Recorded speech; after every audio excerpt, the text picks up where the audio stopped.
আসসালামু আলাইকুম। শিক্ষা খাত এমন একটি খাত যেখানে একটা জাতির ভবিষ্যৎ নির্মাণের প্রধান স্তম্ভ। সেই খাতে যদি দুর্নীতি ঢুকে পড়ে তবে সেই দেশ আর সেই সমাজ একেবারে নষ্ট হয়ে যায়। অভিযোগ অনুযায়ী প্রায় 1,00,000 টাকা ঘুষ গ্রহণের সময় এই ভদ্রলোককে হাতে নাতে ধরা হয়েছে। সমাজের প্রতিটা স্তরে স্তরে এদের শিকড় রয়েছে। এ ধরনের ঘটনা যদি নিয়মিত ঘটতে থাকে, এদের যদি প্রতিহত করা না যায়, তাহলে কী ধরনের সমস্যা হতে পারে আসেন কয়েকটা উদাহরণ দেখি, তাহলে এই বিষয়টা স্পষ্ট হয়ে যাবে। 1. শিক্ষা ব্যবস্থার উপরে মানুষের আস্থাহীনতা তৈরি হবে। অলরেডি সেটা হয়ে গেছে।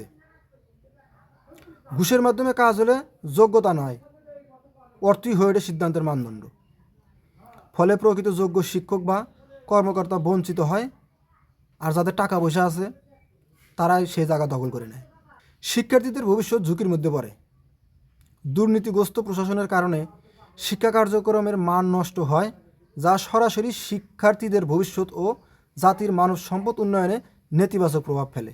মানুষের নৈতিক অবক্ষয় ঘটে। সাধারণ মানুষ কিন্তু এতে কম হয়রানি হয় না, কারণ যার টাকা আছে সে সব ধরনের সুযোগ সুবিধা পাচ্ছে।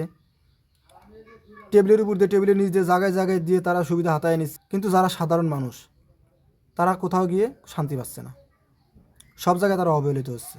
আর রাষ্ট্রের ভাবমূর্তির কথা যদি বলি, সেটা একটু বেশি হয়ে যায়, কারণ রাষ্ট্রের যে ভাবমূর্তি তাতে এর চেয়ে আর খারাপ পরিস্থিতি মনে আর কোনোদিন হয় নাই, হবেও না। অপদার্থ একটা জাতি এই বাঙালি জাতি। আমরা জানি না কবে এ দেশ ঠিক হবে, সেই দিনের অপেক্ষায় আছি। সবাই ভালো থাকেন, সুস্থ থাকেন। আসসালামু আলাইকুম।